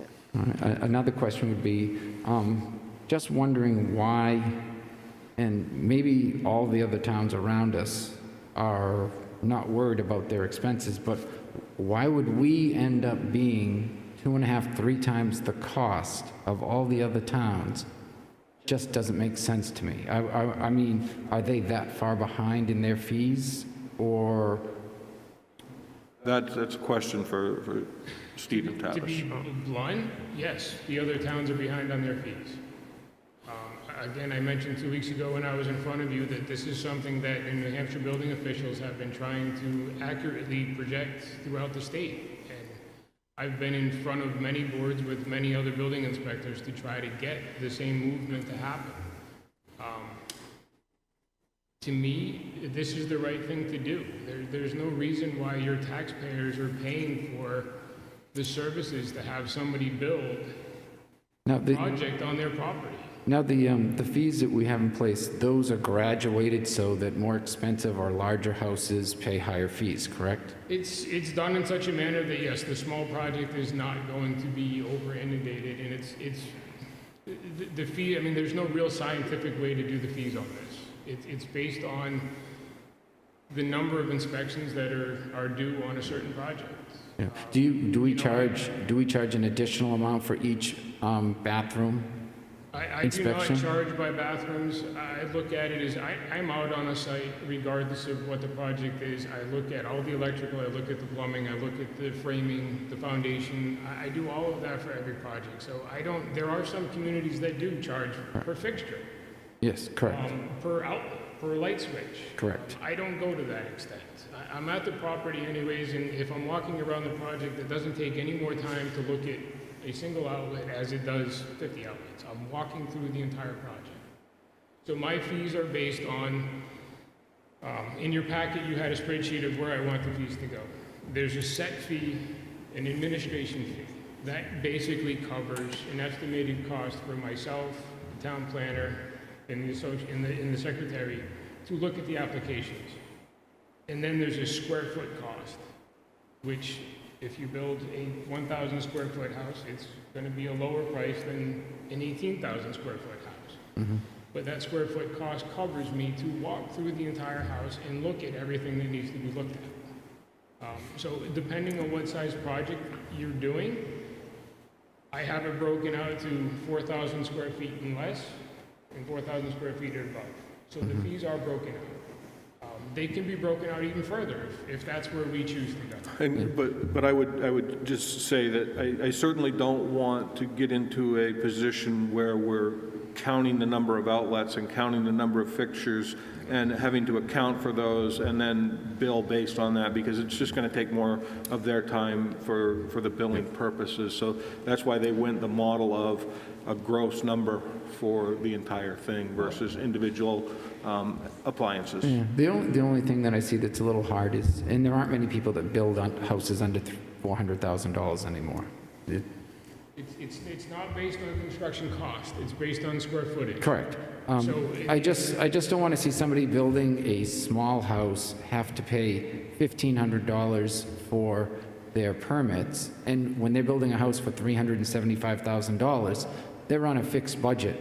If you look at the fees for a house that's 1,500 square feet, No. I said you're not near that. You're not near the dollar amount where you think you are. No, I said $1,500 for a house that costs $1,500 for a fee for a house that costs $375, which would be a small house, would be a harder pill for those people to swallow on a budget than someone who's building a 4,000, 5,000, 6,000 square foot house when they're going to pay $2,500 for fees, and to them, that's nothing. I know that when we built our house, every nickel and dime mattered, and we did a lot of creative things in order to build our house, do it energy efficient, and try and have a quality project. And every $1,000 or $500 to us was a lot. $1,000 to someone who's building a $3 million house that's nothing. So I just hope that we can try and keep the fees as low as possible for people that have a real tight budget for the smaller homes. I guess the one comment I would add to that is another way the select board may choose to look at this is how much should the general tax base of Wolfeboro be subsidizing building permits? Because effectively that's what happens. Someone is going to pay, whether it be the person building the house or the general tax base. So the reason this was put together is to put the burden on those that are building, as opposed to the general tax base. So it's, however you split it, the same fees are being paid, it's just who is paying, and that's what this is. How much will my taxes go down a year? Well, quite frankly, your taxes may not change at all. Just because they're changing the revenue stream coming in doesn't mean that your taxes are going to be directly reflected. I would say that's accurate. We still have to budget the operating costs of the department regardless. If all of a sudden we get into a situation where the building stops, we still have to fund that department. But while we're experiencing good times and the building is happening, if we can create the revenue to offset that, then at the end of the year, when they balance the books through the audit, it's going to make that department look much better on the books. So we would see a revenue stream. Okay, Dave? Well, I looked certainly at your fees and stuff, and I think I talked to you, Steve, about it. The town of Freedom, where I work, our fees have been, since I started there 4 years ago, the same as what you're going to put into effect. We're already up at that level that you're at 35 cents a foot, flat rates for plumbing, electrical, gas, all of those things. And we also have a zoning officer, because I just do the building. Now, I take enough fees in the course of a year to pay, we're both part-time, but we pay for the zoning officer and myself out of the permit fees that we're already at, what you anticipate starting with. So even in small towns today, the permit fees and the fees for plumbing, electrical, and so forth, the inspections are basically the same as what you want to put in. So I have no issues with that whatsoever. I have no issues with anybody paying any of the fees that we charge over there at all. And, you know, I work sometimes 2 days a week. So, and we do inspections, same as you do, you know, from the foundation up through to finish. Same with the gas companies, they do the same thing. They have no problem with permits. The fees you want to charge are basically what we charge. So I don't have any problem with the fee structure that you anticipate at all, from my perspective anyway, being in the industries. Brad? Yeah, thanks. Yeah, Steve, kind of a two-part question. First part, have you had any of these conversations or reached out to any of the contractors that you work with now about this and stuff? And if so, what's kind of been the feedback from the people you deal with? Openly had a conversation with contractors? No, absolutely not. It's just not an avenue that I feel I need to go down with them. Have I had contractors come in and make statements that my fees are very low? Absolutely. I had a contractor come in here when I first started in Wolfeboro, multi-million-dollar house. I told him that the fees were going to be just over $2,000, and he asked me if I was forgetting a zero. With a straight face, told me that the house that he's getting ready to build was every bit worth of $20,000 in permit fees, and that I was crazy for not having those. I don't want to be that high, but yes, I have contractors that have told me that my fees are very low. You know, to turn around and charge $25 for an electrical permit is absolutely insane. It takes an hour to do those inspections, depending on the size of the project, to do it properly. So, do I have contractors that will support this? Absolutely, without a doubt.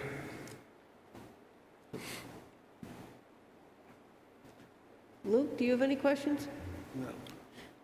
I want to thank you for getting rid of those first two, because that makes life a lot easier for me. Absolutely. And thank you very much. This is a good spreadsheet. It's clear.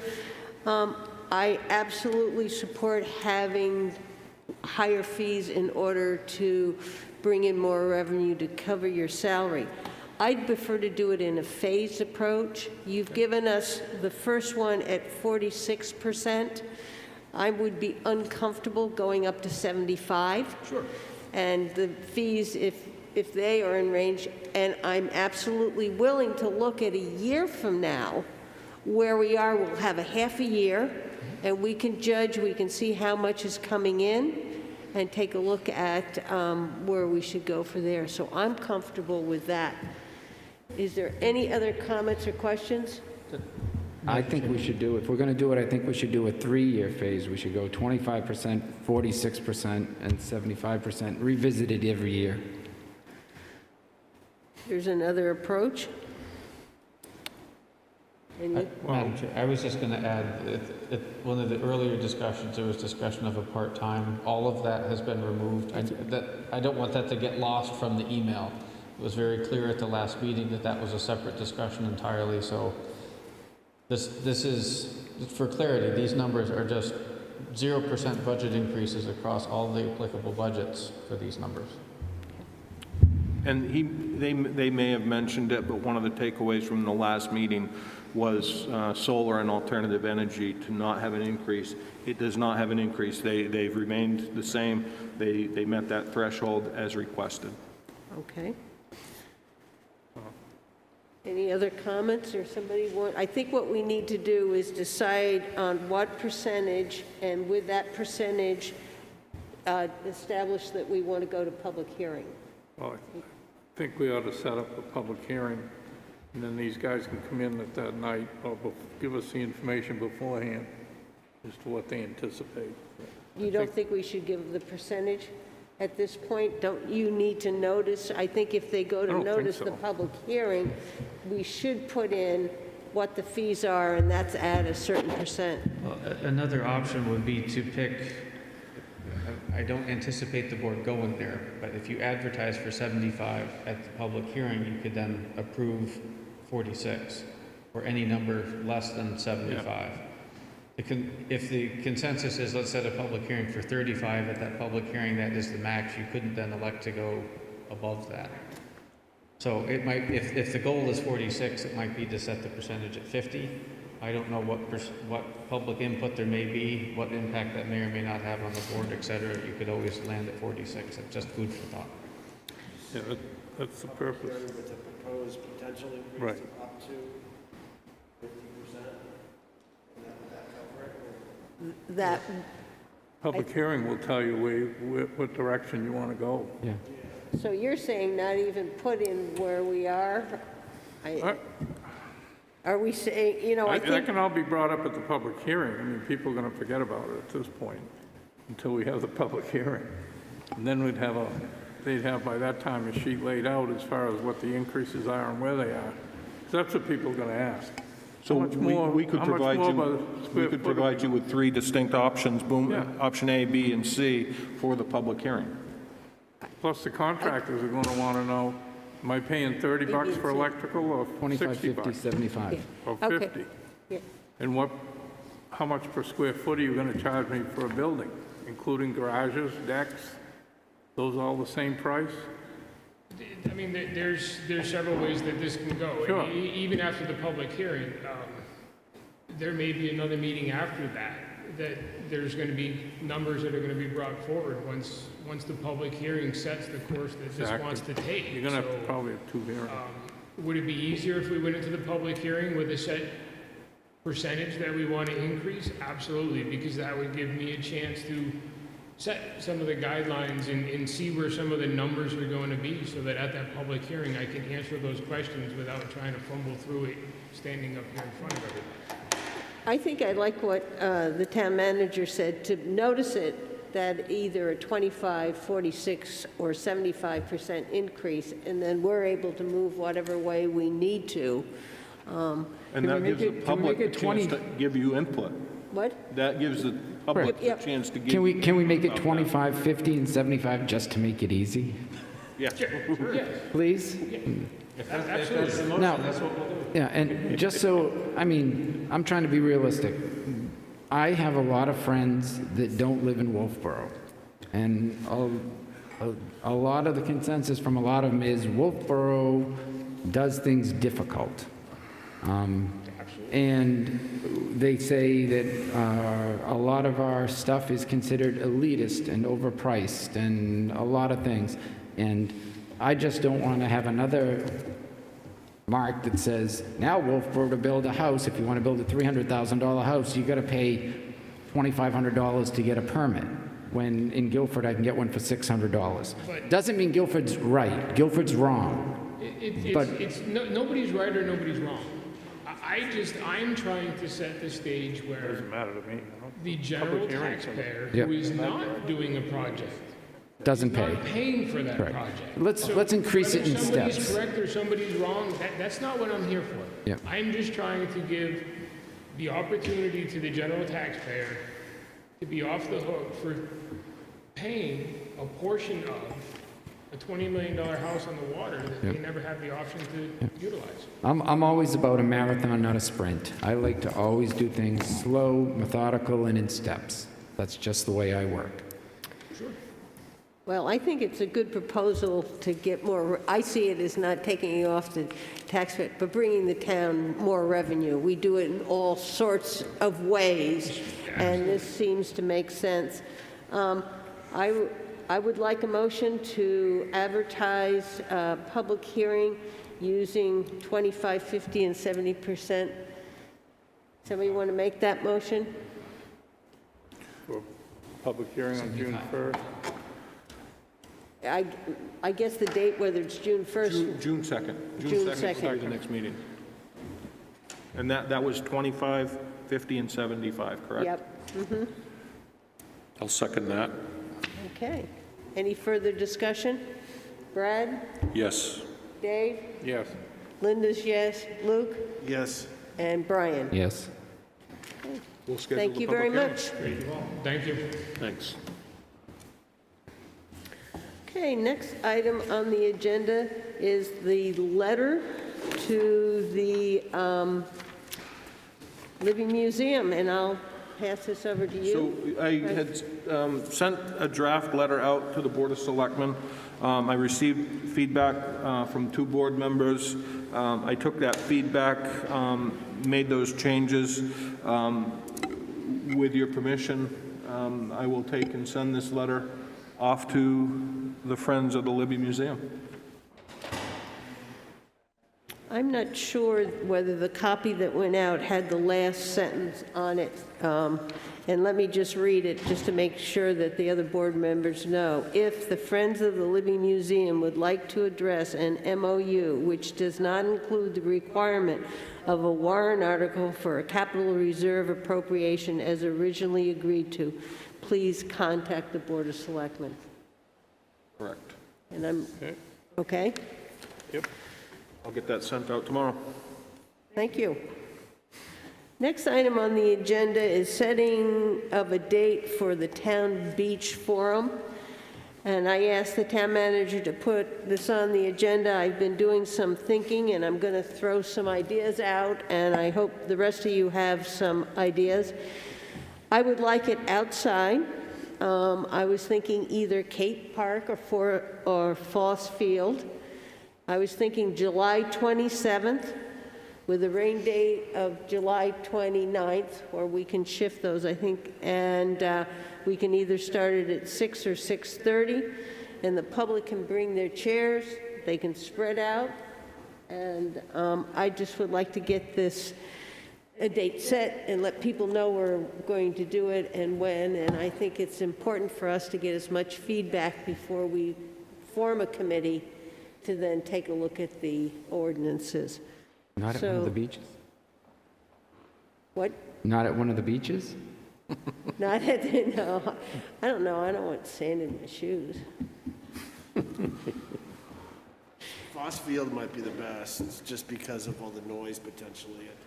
You know, at that Cape Park, that time of the year, there might be a lot of people just, I don't know. That'll just be my only thing. Either one of them sound like a good deal, a place that we could maneuver. How does other people feel? Doesn't matter, as long as we have someplace we can meet. I'd be good with either of those locations there. Or here. You know, the pavilion does give you a little Depending on the more weather. coverage if you have a little bit of inclement weather come in on you, a little bit more area to get underneath, even though you have a rain date here, but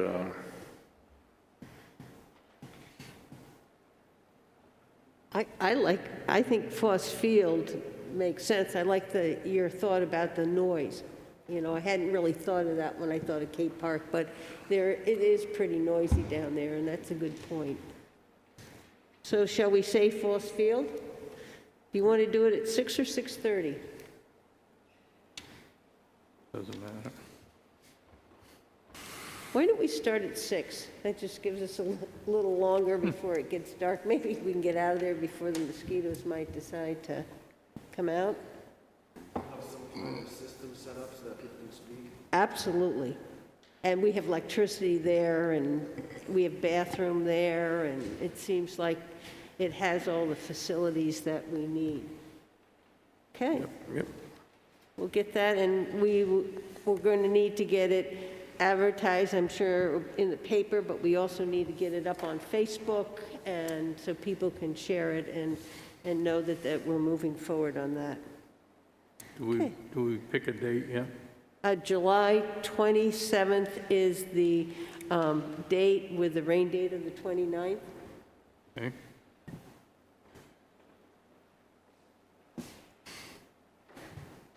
Okay. Any other business? Hearing none, I'll start here with Brian. Committee reports? The only committee that I had a meeting with was the subcommittee for the EV chargers in town. And we've had lots of great developments in it, with the potential of getting donations for either the chargers or the installation, and potentially having Wolfeboro designated as a host town where we could get chargers donated to us by EV charger companies. And then they would manage the whole project for us and even reimburse us for our percentage of our electric costs. Thank you, Brian. Luke? I had my, just earlier tonight, I had my first meeting with the Heritage Committee and at the library. So that we discussed kind of coming up with an age for homes where they were considered historic, and the idea that was being thrown around was 100 years. So that was kind of what they talked about. They also talked about adding, or potentially asking the building department to add on the building permits the age of the home or when the home was built, just so they could identify and work with people that, you know, potentially were renovating or buying or, you know, putting an addition on a historic home. It was a good meeting. Okay. Dave? No meetings. Brad? Yeah, to see, last night we had a planning board meeting. No public hearings, it was a work session, pretty much. I've had a couple of subcommittee meetings with the lighting committee, the stormwater committee, which we presented our first go-to draft to the planning board last night. And I attended on Monday my first short-term rentals committee meeting. Town manager asked me to, you know, step in for Paul on that one, so I attended that and did a lot of listening to try and catch up on that one. So, and also, even though we haven't had a community TV meeting since my last one, but I did want to just announce that I believe Mr. Goodwin has sent an email out. I don't know if he sent it to the whole board or not. I sent it to myself and to the town manager that the 501c3 has been reinstated through the IRS, and it was all done retroactive too, so that anything happened during this time frame when it was up in the air qualifies, so that no donations were made or are subject to problems. So good work, Tim, on that. Yeah, I wrote that down. That's great. Yeah. So just want to make everybody aware of that. So that was it for me. Okay. While you've been focusing on planning, I've been focusing on Pop Whalen.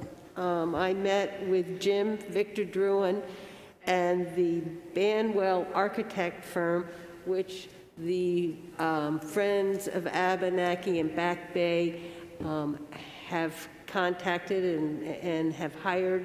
They went out on an RFP, and through that process came up. It was a good meeting. It allowed us to start talking about how we're going to do it as a team. Back Bay, Friends of Pop Whalen, want to put on an addition of the locker rooms along the side. The town's portion is going to be the interior things like electric and a certain percentage. We have offices there, so we did it by percentage on how much we were going to need to pay for and how much they were going to pay for. And it looks like they're going to redo the figures, and then we'll have something to present to you. Then I met with the subcommittee of the Energy Committee who were looking at Pop Whalen, and we had Bob Lemire, who 10 years ago did an energy audit, and we listened to him, and the Energy Committee was very pleased that we were moving forward on that. They are requesting that we use a specialist in energy efficiency, and I am going to contact the chairman and get the name, because this Barnwell was willing to use contractors if we had suggestions. So that was really good. Jim, do you want to add anything to any of that? The only thing that I would add is it was a really interesting meeting with Banwell. They've done a lot of these projects. We're going to get some references from them. But one of the differences with this project going forward is it's going to be a different construction model, and they're going to be looking at a guaranteed maximum price for the project. So we will have a very solid figure that we don't have to worry about moving, because that's what the cost is going to be. The anticipation is they will get us some rough numbers in the August to September timeframe for CIP process, and then they'll get us a very solid number October into November for warrant article drafting. And that, again, would be that guaranteed maximum price if the warrant article were to pass. So it's a different construction model than what we've used in the past, but it's quite intriguing, and they've had good luck with it. They do a lot of community-based projects, a lot of schools, a lot of recreation facilities, so very exciting talking with them, and I think it's going to be an interesting project moving forward, because we all know we've got to do something with that facility. And the other interesting thing about Pop Whalen that Christine got for the board a couple years ago is that 65,000 people go through that rink a year. So it is a major asset to the town and brings a lot of people in. Town manager's report. I think you hit a lot of the stuff that I had. The only item that I would add is we've signed the contract with the roofer for the repairs to the roof on the Great Hall. He's waiting for slate material to show up to be able to do the work. And we were also advised today that the insurance claim was approved by Primex. So the bulk of that will be absorbed through an insurance claim rather than being placed on the taxpayers. Other than that, that's all I have, Madam Chairman. Thank you. Do I have any questions from the press? Thank you for asking, but I don't have any questions at the moment. Thank you. Okay. The last item on the agenda is public input. 3 minutes per resident, not to exceed 15 minutes. Is there anybody in the audience who'd like to give us public input or virtually? Hearing none, I'd like a motion to go into non-public session. So moved. That's Dave. Do I have a second? Second. Brad. Brian? Yes. Luke? Yes. Linda's yes. Yes. Dave's yes. Yes. And Brad's yes.